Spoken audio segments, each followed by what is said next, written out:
happily mine. Oh yeah. What's up there? Hey. This is your what? What is this? Is this this car? Those famous Priuses? This is a Prius. Yes, that's right. Whoa. That's right. I drive a Prius because it's a way to trump like the LA car culture without actually spending that much money. So, how often do you drive this? I drive it. I don't know. Whenever.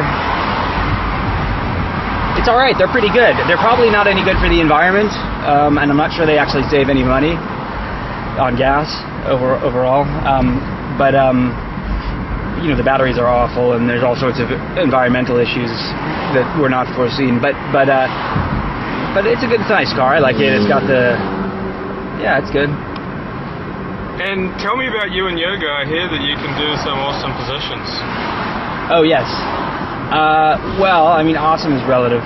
I can do the lotus position. I can touch my toes for the first time in my life. My hamstrings and calves have always been very tight, so being able to touch my toes is an accomplishment.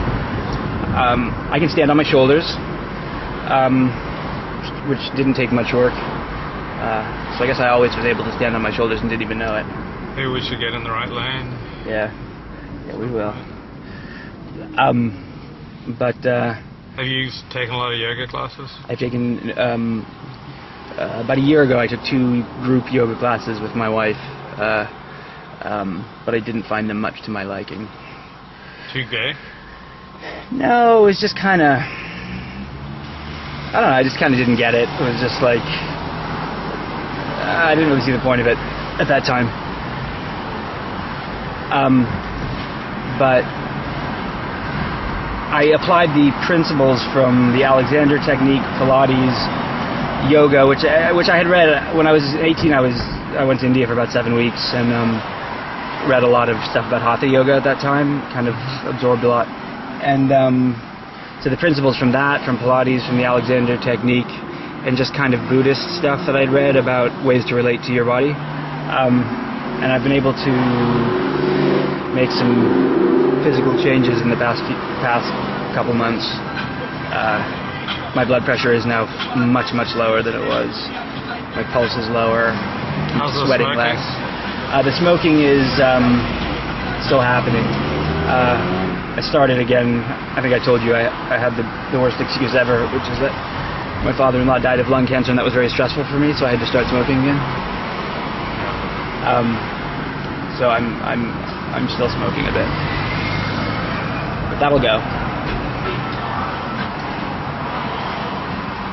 And I don't have much else. Have you seen any good movies lately? I haven't, but I really do want to see Waltz for Bashir. I 2 saw people. that, I know. yeah.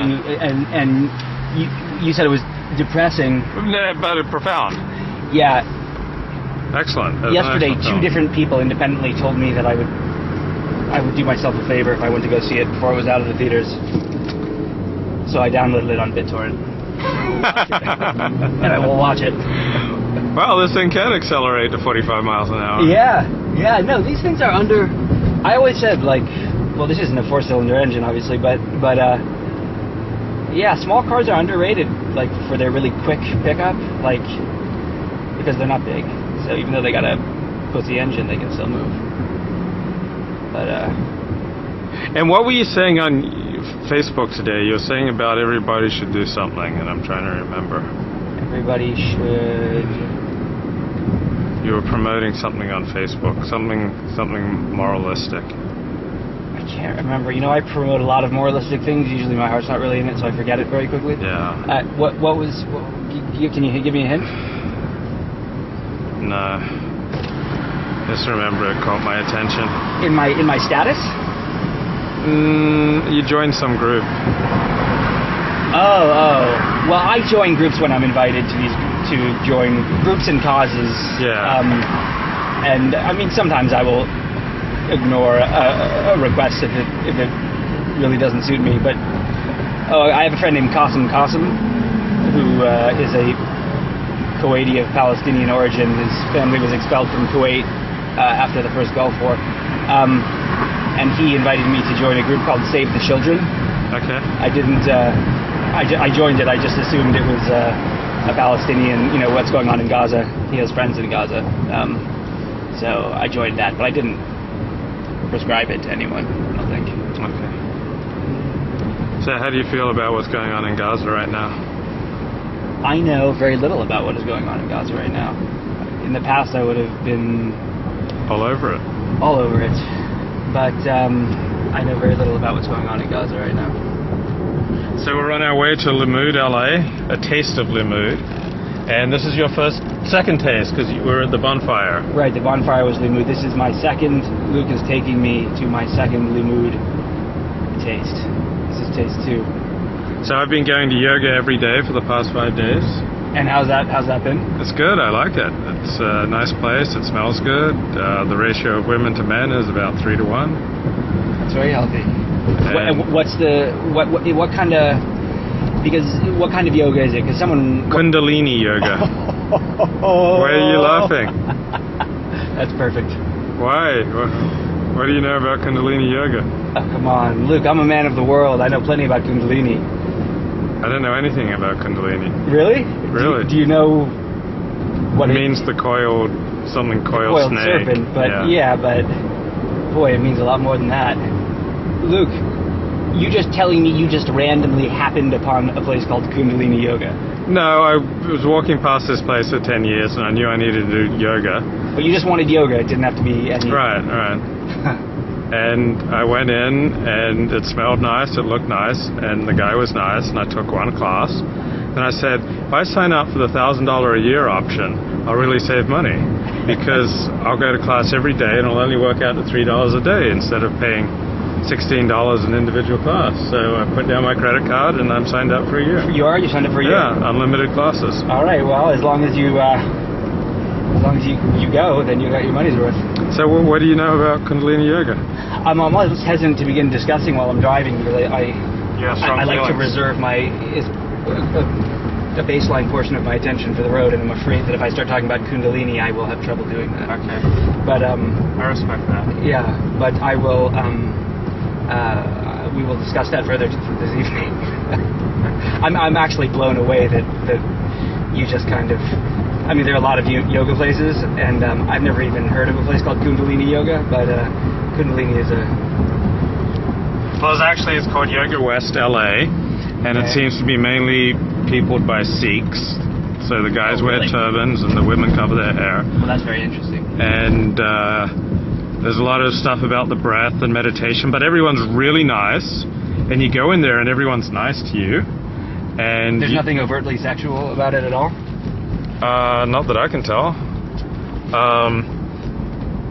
And you go in there and you greet people. I've learned how to greet people. You put your hand on your heart and you say Sat Nam, and something about truth. Truth is a good thing. I'm all for truth. Truth is important, man. And everyone was just really nice. And contrast that to all the Orthodox shuls that have thrown me out. Yes. And non-Orthodox shuls that have bored me to death. And right. And this is a lovely combination, because I can't do a lot of physical exercise without getting sick. My old chronic fatigue syndrome kicks in. So this is like stretching and meditation. Right. Yes. And it may be just perfect for me. Well, I was just going to say, like, the reason yoga, the 2 classes I took before, didn't work for me is because there was no meditational aspect. And I wanted, for me, ultimately, really the reason I'm doing it is to become more aware of my body, but also to become more aware of my emotional states before they sneak up on me. Mm-hmm. And yeah, so I would like a place that's kind of geared towards that. It sounds like this one maybe. I'm still thrown for a loop by the Kundalini thing. It's all about the people, and these people are nice. Yes. They're really nice. One thing I really find about Eastern communities is that, and this can be a fault too, but is that they start from the assumption usually that, like, you take somebody from where they are, or if you don't, you don't. But like you don't run into a lot of righteousness about how you're doing it wrong. It's like, okay, this is who you are, this is how you're doing it. That's one way, and and that's much cooler for me. Yeah, I mean, I go there and I can't do half the poses. Right. And they tell me it's perfectly alright to just lie down there on your mat. Yeah. And lying